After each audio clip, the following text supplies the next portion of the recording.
Nasie in gesprek word met trots aan jou gebring deur Afgri en Jack, Graan SA, John Deere, Monsanto, Netbank en Senbes.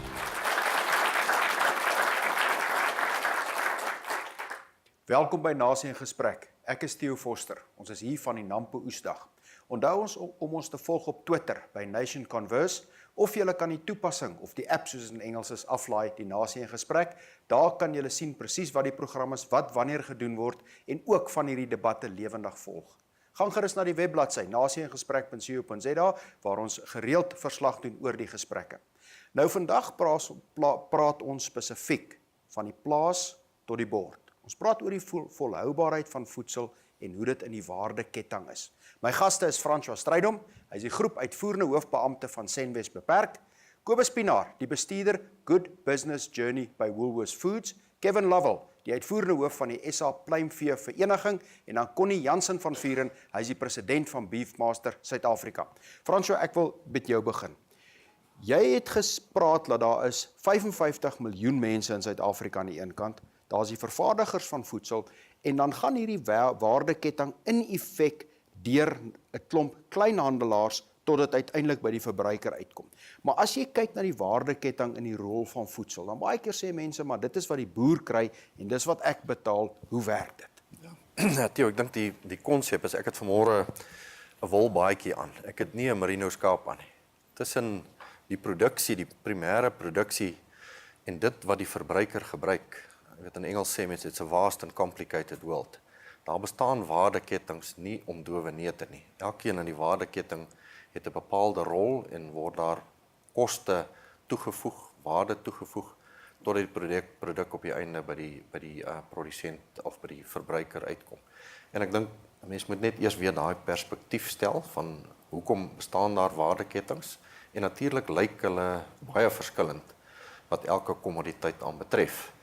Maar ek dink 'n mens moet net eers die perspektief stel dat daar 'n groot waardeketting is. En dan kan ons mettertyd in die gesprek by elkeen uitkom. Kevin, as ons praat van die waardeketting dan dink 'n mens baie keer dis hierdie lineêre lyn. Maar dis nie regtig die manier om daarna te kyk nie. Wel, as jy wil hê dat die waardeketting is 'n volhoubare waardeketting, sien hom eerder as 'n sirkel. Waar pas die boer in die sirkel? Die boer is nie die beginpunt. Daar's die verskaffers van die nodige hulpbronne om by daai punt te kom. Maar as jy in daai sirkel loop, hoe kan jy al daai arbeid, al daai geld, al daai tyd wat jy ingeset het, al daai kostes, hoe kan jy dit binne die sirkel hou dat dit nie weggesmyt is nie?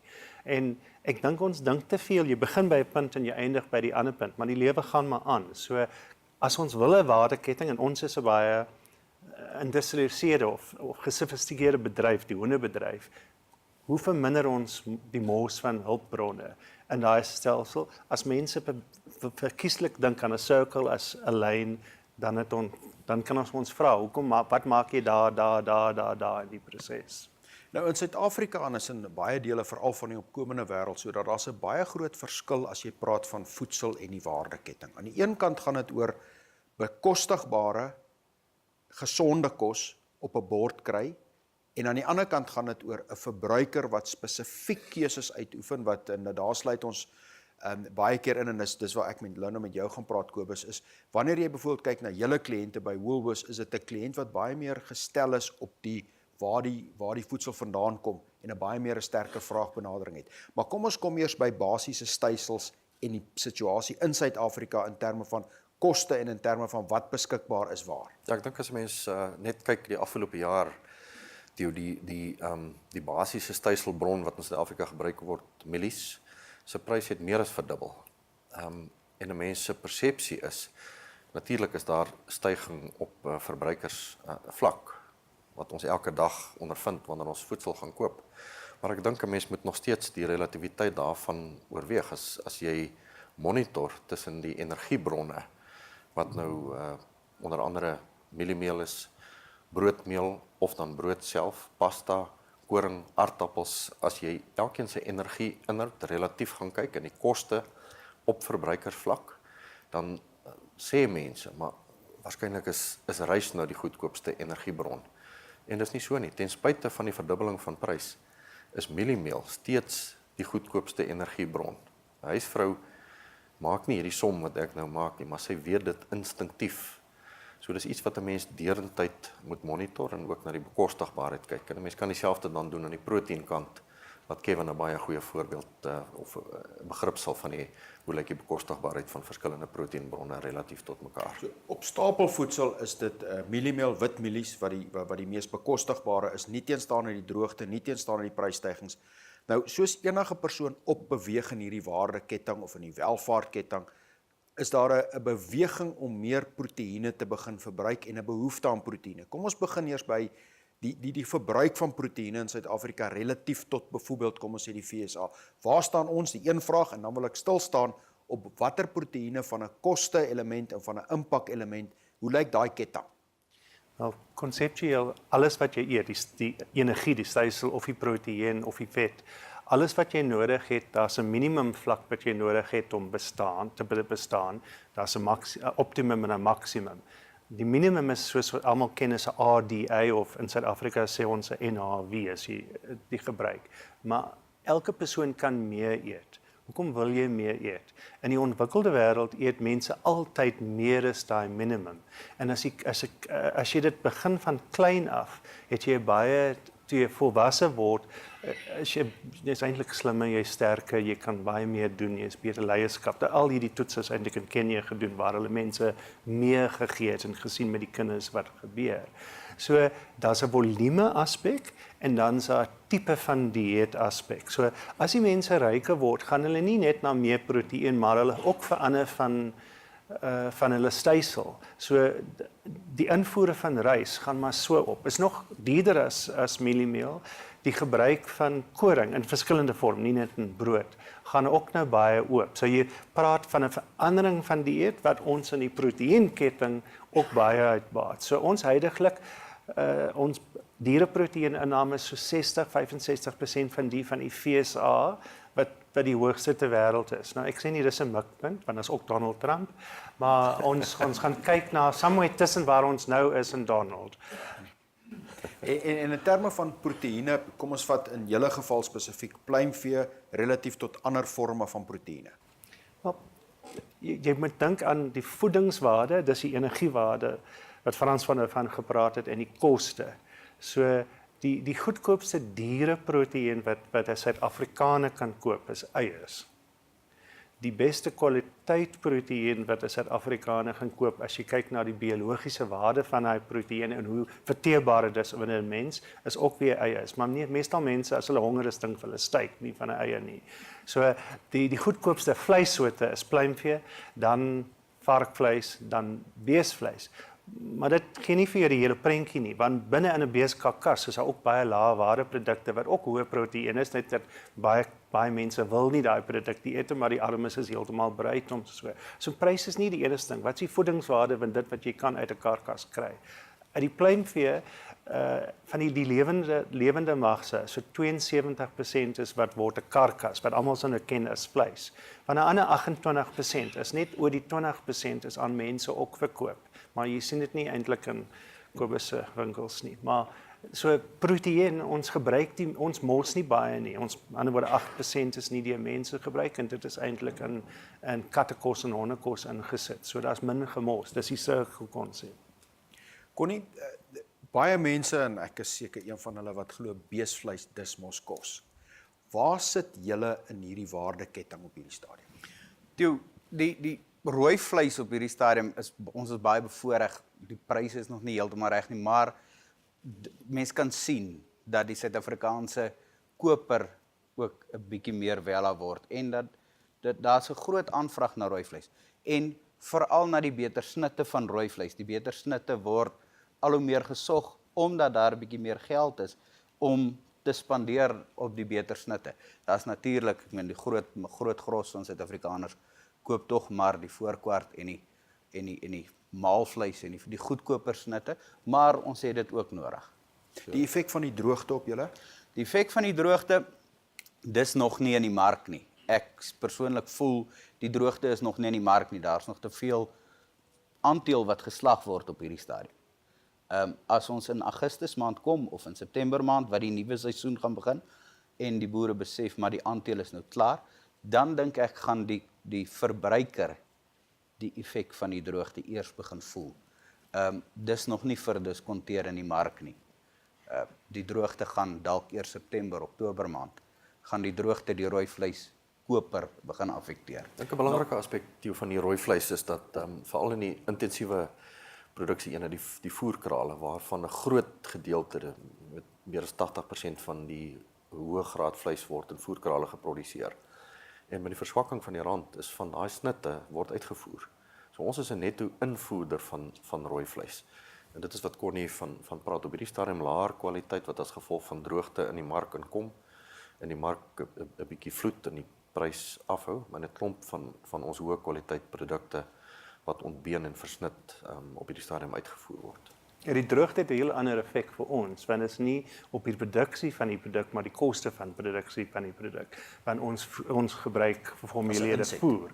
En so, as jy dan kyk 2014 seisoen, wat baie goeie seisoen was, en jy kyk, twee droogtes na mekaar, sover met ons skatting, so 4,5 miljard ekstra vir die leebedryf en die hoenderbedryf, en net families betaal. En daai koste moet deurgevoer word na die verbruiker in hierdie waardeketting. Ja, en hy het 'n negatiewe effek meer in net soos jy nou sê, jy verwag het kom later met die eie bedryf dit is meer as familieboere, dis nie maatskappye as familieboere wat nou eiers produseer. Van hulle het opgehou, want hulle kan nie die voer bekostig nie. Nou gaan die prys van eiers op, want as dit kort. Eiers, jy kan nie maklik met eiers handel nie, so wat ons plaaslik produseer is wat ons gaan eet. Nou sien jy effek. Met die vleis, omrede jy kan hom maklik invoer, ongelukkig te maklik, is daar nie effek nie. Ek weet Stats SA sê die hoenderpryse het opgegaan, maar ons soek eintlik daarvoor, maar ons kry dit glad nie. Ek wil na die breek wil ek by Kobus begin en spesifiek rondom die posisie wat julle het as amper 'n meningsvormer in die bokant van die mark. Maar na die breek is ons terug met julle.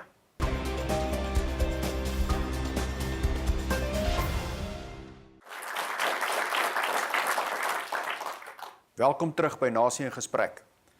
Kobus, ek wil die gesprek by jou optel. Julle verteenwoordig, julle is meningsvormers of julle verteenwoordig die meningsvormers as dit kom by voedsel en kwaliteit voedsel en heeltemal die bo-end van die mark.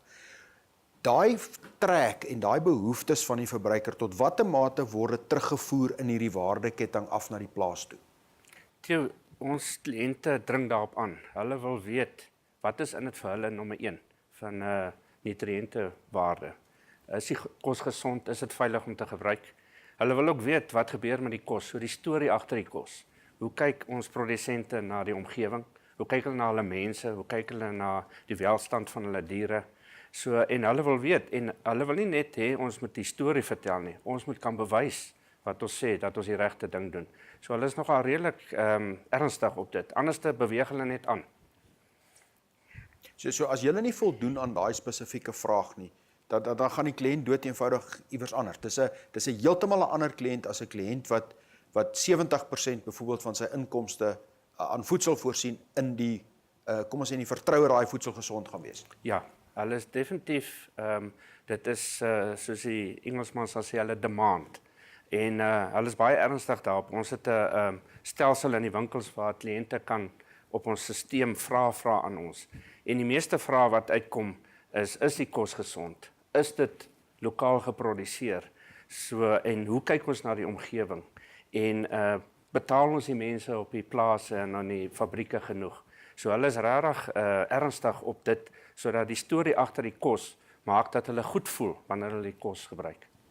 Connie, ek wil met jou optel hierso. In terme van rooi vleis, ek was toevallige ruk gelede in België en waar jy by 'n groothandelaar uitgaan en jy koop vleis, kon jy kyk in terme van 'n kode op die pakkie hoe die ou lyk, die boer lyk en hoe sy plaas lyk. Daai naspeurbaarheid van terug na die dier, terug na die plaas, tot in watter mate is dit wat ons in Suid-Afrika ook sien? Jo, ek dink nie in Suid-Afrika is dit so gevorder nie. Ek was onlangs in Namibië. In Namibië, elke bees wat geslag word het 'n microchip in, soos die Engelse sê, en hy kan teruggetrek word na waar hy was, deur die voerkraal, terug na die boer waar hy gebore is. Ek weet nie om watter rede is die Suid-Afrikaanse boere nog nie daar nie, maar ek dink daar's 'n groot druk daarna toe. Daar's seker branded beefs wat in die handel beskikbaar is, wat redelik naspeurbaar is. Maar ek dink nie op hierdie stadium met die Suid-Afrikaanse, en ek wil nou teruggaan teen wat Kobus gesê het, maar daar's nog nie hierdie sterk drang daarna toe nie. Die Amerikaners is baie erg daaroor. Hulle wil weet, is dit graasvet of grainvet, waar kom dit vandaan? Ek weet nie om watter rede, hoekom het ons in daai rigting nog nie Ek gaan nou maar ek dink as jy byvoorbeeld kyk in Engeland, kan jy by restaurante gaan, dan kan jy net Angus beesvleis. In Amerika kan jy aandring op 'n longhorn steak. So hy gaan ook terug na presies wat se ras dit is. Ja, is ons gemaklik. Ek dink ons Suid-Afrikaners, en dis my persoonlike gevoel, ons Suid-Afrikaners is gemaklik. Ons is redelik in 'n comfort zone. As jy by Piet se steakhouse 'n goeie steak eet, en hy's lekker vet genoeg as jy van hom vet hou, dan is dit goed genoeg. Daar is 'n groot drang, in die groter stede is daar 'n redelike paar oordentlike steakhouses wat vir jou kan sê, hierdie bees kom van daai plaas af, hy's net graan gevoer of net gras gevoer, jy kan hom amper op sy naam noem teen die tyd wat jy hom eet. En ek weet nie, Ek net, as mens gaan kyk in die hele ding rondom die perdevleis in vleis en al die fiaskos wat ons oorsee gesien het, is ons net een ding onthou, ons is in Suid-Afrika baie bevoorreg. Ons het 'n baie korter ketting as die manne oorsee. As jy gaan kyk, rooi vleis teen die tyd wat dit op Marks & Spencer met wie ons 'n verhouding het, se rakke beland, gaan dit deur baie meer posisies in die waardeketting as by ons byvoorbeeld. So Suid-Afrika, ons is baie nader aan die boere, ons besef dit net nie as daar. En hoe langer die ketting is en hoe meer gekompliseerd dit raak, hoe meer maak dit die deur oop vir hierdie sogenaamde food fraud waarvan hulle praat. Ek gaan 'n bietjie later kom oor die genetiese rol in voedsel en dan ook oor pekelwater spesifiek as ons praat van pluimvee. Maar net gou terugkom rondom kwaliteit wat ons sien, mooi verpak is in 'n goeie winkel en gesondheid of proteïene in dit. Is daar 'n verhouding of is daar 'n baie groot element van bemarking daar? Ek dink eenvoudig Suid-Afrika is 'n ontwikkelende ekonomie. Ons het die jongste syfers, ons het amper 10 miljoen mense wat werkloos is. 26% werkloosheidspersentasie, en as jy die bytel wat opgehou werk, so ek het 35%. So die behoefte van die algemene, kom ons as daar so iets soos 'n gemiddelde Suid-Afrikaner is, lyk mos totaal anderster as die gemiddelde Europeër As waarvan ons nou hier gepraat. of die Amerikaner. So dit is hoekom jy so 'n wyd gefragmenteerde mark het.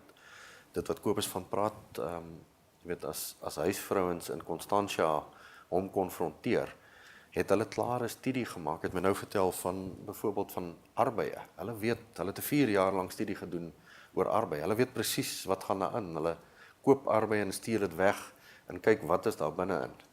Terwyl aan die ander end van ons populasie het ons mense wat letterlik veg om een maaltyd 'n dag aan die hande te kry. En 70% van hulle inkomste gaan aan daai maaltyd te dag. Presies dit. So dit is hoekom dit so wyd verskil in Suid-Afrika. Nou julle is baie meer as 'n landboumaatskappy wat massa volume produksie moontlik maak. Hoe maak 'n mens seker dat die produk wat op daai bord is voldoen aan die verwagting dat dit 'n gesonde bordkos is? Ja.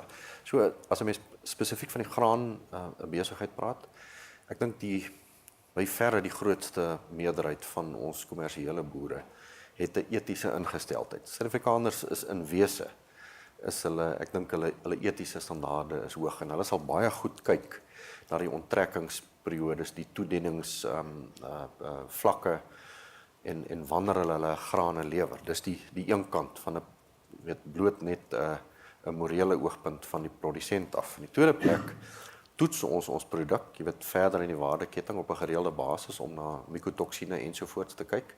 So dit word ook op daai vlak getoets, maar ek dink ons is nog, as 'n mens met Europa moet vergelyk en Amerika, is ons nog ver van daai standaarde af. Natuurlik kos daai standaarde en die implementering daarvan kos geld. En dis vir ons net eenvoudige bekostigbaarheidsstorie. Jy weet, op hierdie stadium het Suid-Afrika nog nooit nie, jy weet, veilige, nie veilige en bekostigbare en voedsame voedsel gehad nie. Ons het hierdie jaar vir die eerste keer met die droogte insident regtig waar 'n behoorlike prys spike gesien. Maar andersins kry ons bevoeding, ons bevolking baie goedkoop gevoed met gesonde voedsel. Ek wil kom by die hele aspek van genetiese verbeterde of GMO in die Suid-Afrikaanse bedryf. En ek wil by jou begin, François. In terme van julle landbou samestelling, julle boerdery samestelling, is ek reg as ek sê dat Suid-Afrika tot 'n baie groot mate maak gebruik van hierdie geneties verbeterde sade wanneer ons boer? Dit is so as jy met families praat, jy weet meer as 90%, maar jy moet onthou dat dit het ook weer 'n ander beginpunt. Die Suid-Afrikaanse boer, as jy hom vergelyk met die Amerikaanse boer, helfte van die reënval, geen subsidie, jy weet, op primêre vlak net, terwyl die Amerikaanse boere 35% subsidievlak het. Ons boer moet tegnologies, moet absoluut op die voorpunt, en dit is inderdaad so, as jy hulle gaan meet teenoor ander boere in die res van die wêreld. Hulle is first adopters, hulle neem tegnologie die eerste in, en dit is hoekom GMO, ook in Suid-Afrika, as jy dit vergelyk met wêreldlande, 'n baie hoë aannemingsvlak het.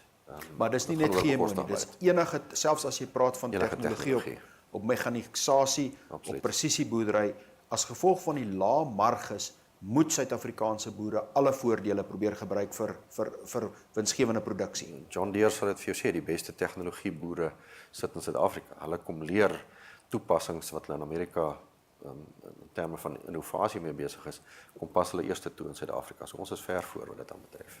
Nou goed, na die breek wil ek hierdie gesprek verder gevat en spesifiek die opinie kry, Kevin, van jou kant af, en dan Kobus, julle wat die verbruiker, die kom ons sê die ingeligte verbruiker, die meningsvormende verbruiker, wat aan hom voorsien, waar val hierdie debat in, en hoe posisioneer julle self rondom hierdie debat? Want ek dink baie van hierdie debat gaan rondom kundigheid en kennis. Ons is terug net na die breek.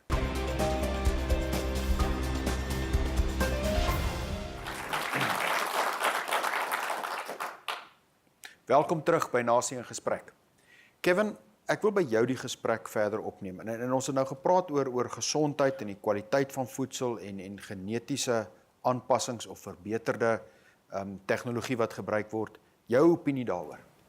Wel, soos ons in die laaste sessie gesê het, daar's kwaliteit en daar's voedselveiligheid. Jy moenie kan kompeteer oor voedselveiligheid. Alles moet veilig wees. Dis eenvormig so.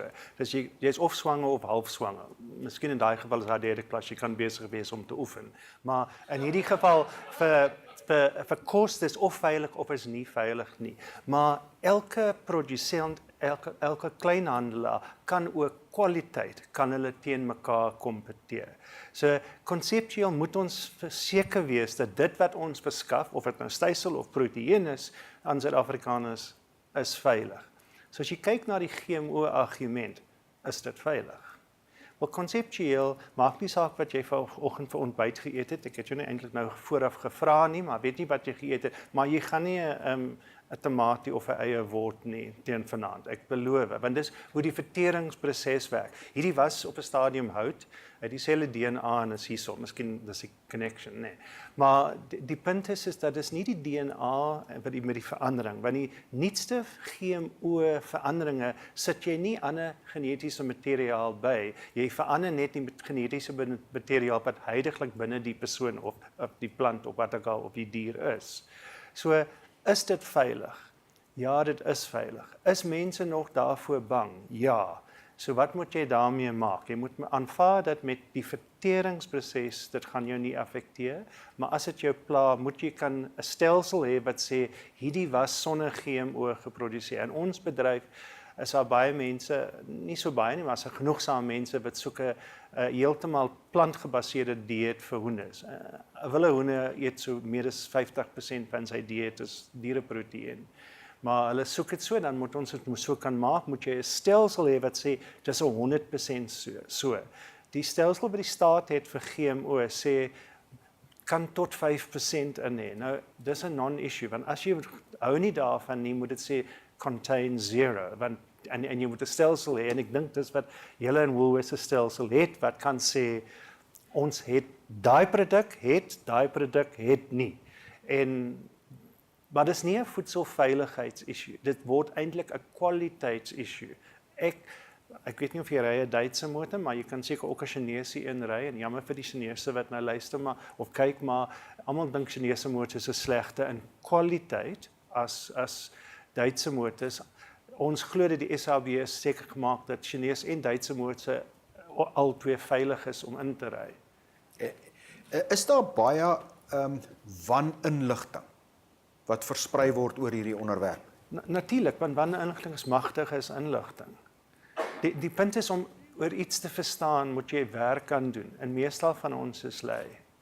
En ek sien dit altyd met mense wat oor die jare met my saamgewerk. Ek kom met 'n snaakse stelling. Hoekom? En dan kan hulle nie eintlik vir jou sê hoekom, want hulle het nie daaraan gedink nie. Nou dit sal baie werk wees vir almal wat hier voor ons sit en almal wat nou later dan na die ding gaan kyk, om te verstaan.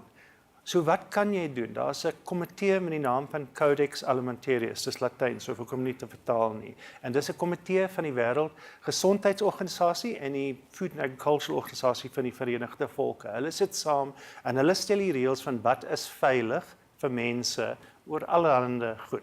Hulle sê dis veilig. Ek dink die beste is, as jy nie bereid is om 'n kenner te wees, soos die mense wat op daai groep sit, aanvaar hulle is kenners en dit is veilig.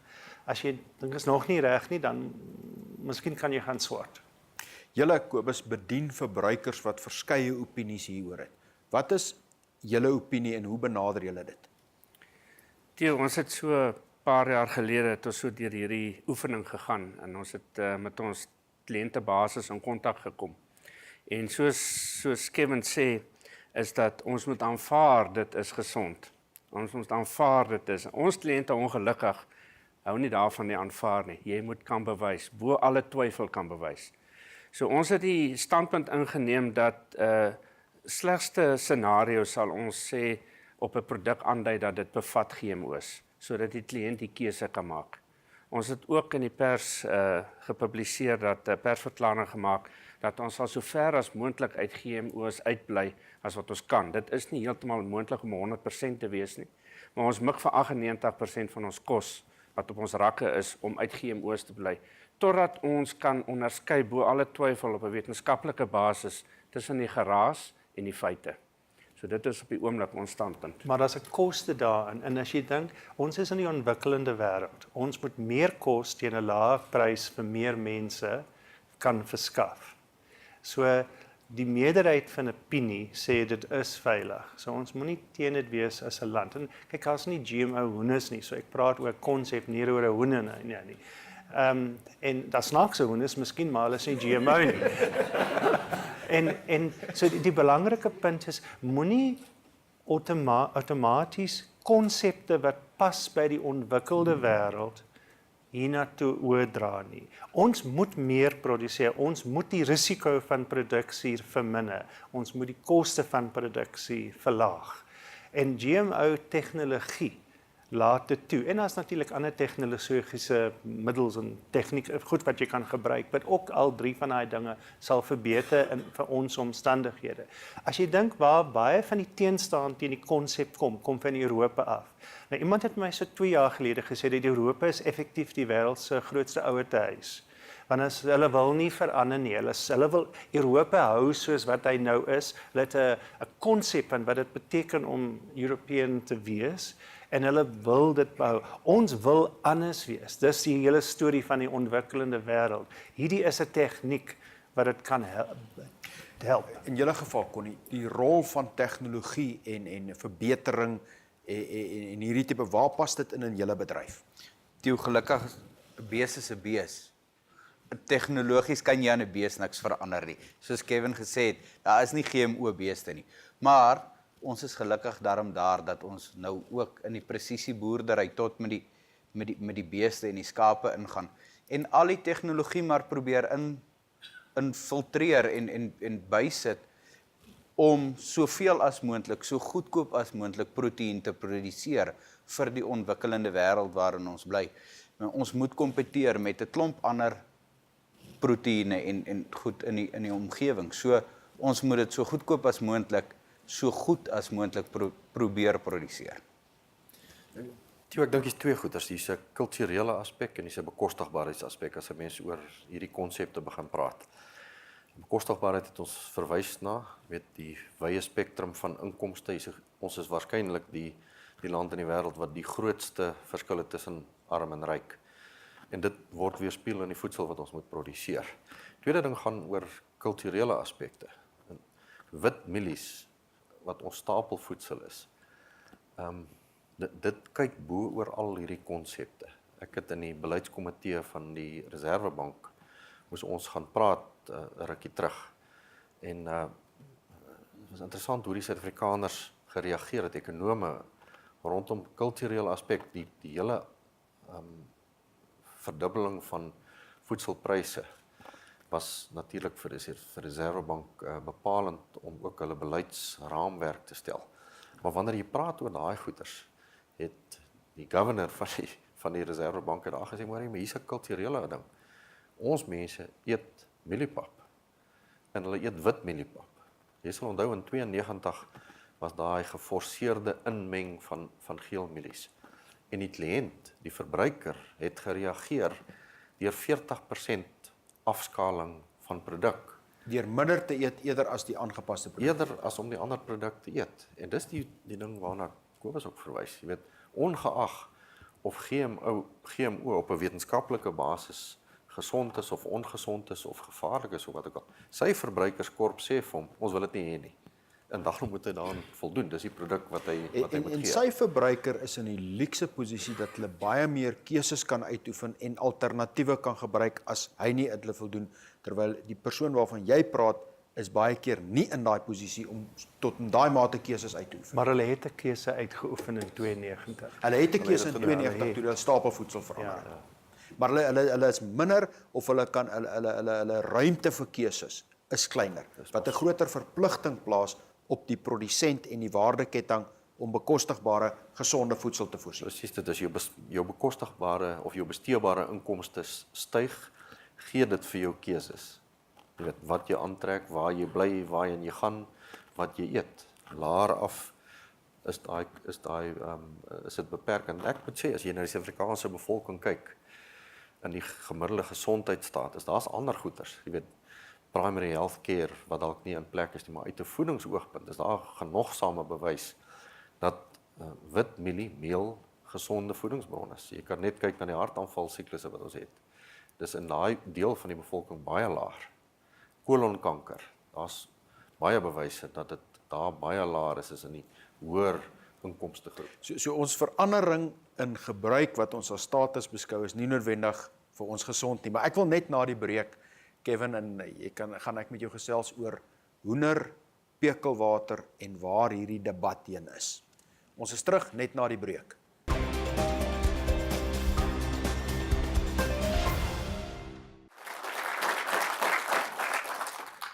Welkom by Nasie in Gesprek. Kevin, ek wil met jou hierdie gesprek begin. Die hele debat rondom pekelwater en hoender. Die agtergrond daartoe en wat die effek daarvan is. Julle opinie. Wel, ek dink ons het 'n interessante gesprek gehou tot nou waar ons praat oor voedselveiligheid, kwaliteit, bekostigbaarheid van kos. So as jy werk op die basis dat alles moet veilig wees. Dit was veilig en dit sou veilig wees in die toekoms. Eintlik volgens ons wetstelsel in die Departement Gesondheid is 'n kriminele oortreding as jy onveilige kos verkoop. So veiligheid is nie eintlik waaroor dit gaan nie. Dit gaan hoofsaaklik oor die kans om 'n keuse uit te oefen om meer proteïene ryk koste te koop. Nou ek weet nie wat jy eet by die huis nie, maar as jy nou 'n fast braaipak wil koop, gaan dit jou om en by so R40 per kilogram kos. As jy wil ons gewildste produk, dis die IQF, die produk met die pekelwater, en betaal jy so R20 per kilogram. Met ander woorde, dit laat die produkkos te verlaag en dit maak dit meer bekosbaar. Die staat het in 'n opname met die akroniem SANHANES-1 het hulle 'n oefening gedoen 4 jaar terug waar hulle mense gevra hoe koop julle kos? En amper 2/3 is hulle koop op prys. So jy kan eintlik kyk na die groei van die hoenderbedryf met die begin van inspuiting van hoender, wanneer dit die pryspunt van hoender verlaag. Maar dit het nie eintlik die mense het nie veel geld verloor nie, hulle het eintlik hulle dieet verbeter. En dis die probleem wat ons nou het met die regulatoriese ding. Ons self by the way het in 2006 gevra dat daar moet regulasies wees van die IQF inspuiting, nie in die staat, maar net 10 jaar gevat en nou dat hulle dit gedoen het, is dit nie reg nie. Wat is nie reg nie? Ons het hulle formeel gevra, in 'n formele manier. Het julle enige regulatoriese impakstudie gedoen om te sien wat is die impak aan eindverbruikers, kleinhandel en produsente? Nee.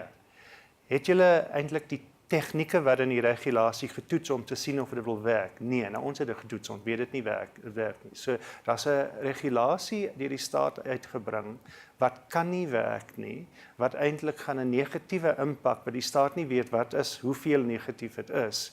En dit is eintlik vir my die nuus, is dat die staat meng in, en dan doen dit in baie maniere in landbou, hulle meng in sonder om te weet wat hulle doen met die inmenging. As daar 'n gesondheidsprobleem was, dan natuurlik was hulle klaar, het hulle 'n hoogsaam wetgewing om direk in te tree.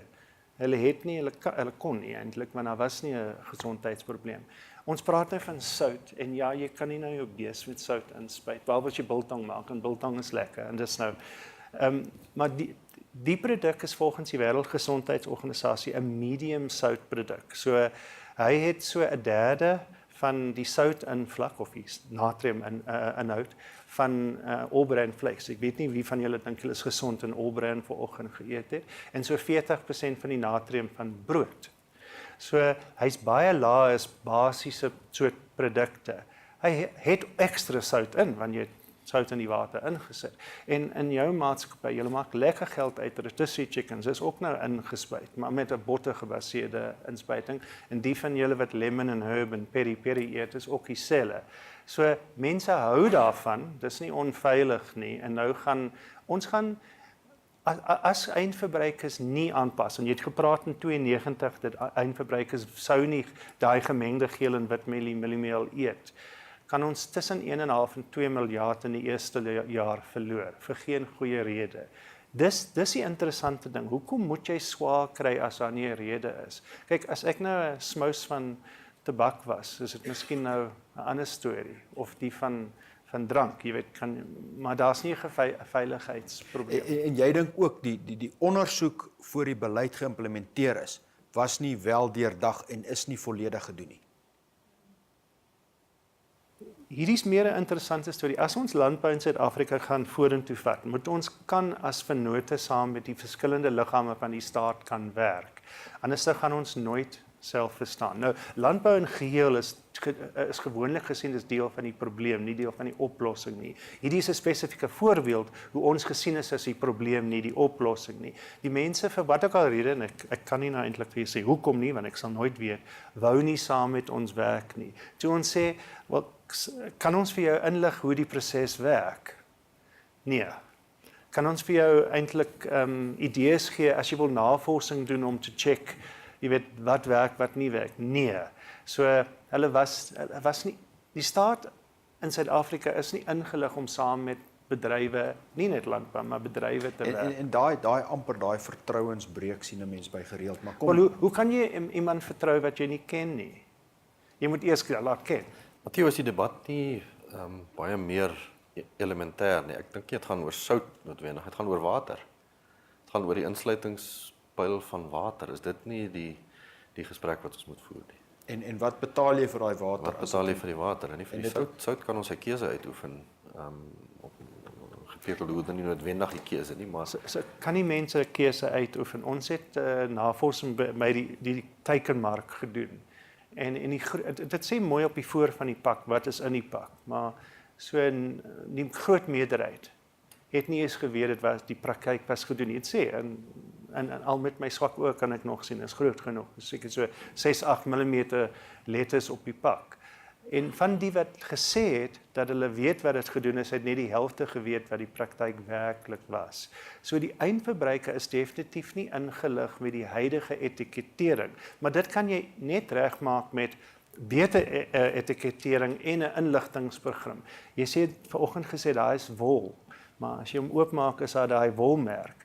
Oorspronklik het die wolmerk geen waarde gehad nie, maar mense het nie geweet wat dit was. En nou weet almal wat die wolmerk is. Dieselfde. Ek dink net sommer so terug na die rooi vleis toe, as ons dan nou op elke stuk steak 10% water kan bysit, dan gaan dit skielik met die rooi vleisbedryf baie anders ter gaan as dit nou gaan. Iewers ter gaan iemand natuurlik in die waardeketting bietjie meer as 10% daarop maak, maar as ons 10% meer vir ons kalvers of ons lammers kan kry, gaan dit aan die hele bedryf 'n verskriklike Wat groot in die VSA nou gebeur, hulle sit tot 15% bekelwater in beesvleis in die VSA. En hoekom? En dis interessant, want dit praat van wat soek 'n eindverbruiker. Hulle soek meer lean meat. So nou is die vet uitgeteel en nou proe dit nie lekker nie, nou sit jy die bekelwater by so dit proe beter. So ja. Tim Noakes was nou nog nie daar nie. So dis dalk hoekom hulle die lean meat soek. Ons Suid-Afrikaners hou van vetvleis. Ja. So as ons dit, ek weet nie dit Ek wil dit terugbring na jou toe, Kobus. Julle verteenwoordig die kom ons sê die opinie, die ingeligte opinie in teorie, die verbruiker wat enige keuses kan uitoefen, die verbruiker wat besluit waar hulle kan gaan.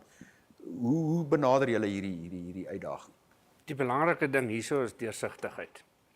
So Kevin het nou gesê dit is op die pakkie en mense moet vir jouself die vraag afvra, my kliënt gaan nie tevrede wees deur dit net op die pakkie te sit nie. Ek moet bietjie meer doen. Hulle verwag dit van jou. Sodat hulle die keuse kan uitoefen om te besluit of hulle die produk gaan koop of nie, of dit nou is vir sout is of vir water is. Maar die deursigtigheid, transparency is eintlik die spel waarna ons is op die oomblik, sodat hulle die regte besluit kan neem. Ek wil ons het 'n paar minute hoor. Ek wil die gesprek bietjie terugvat na die begin.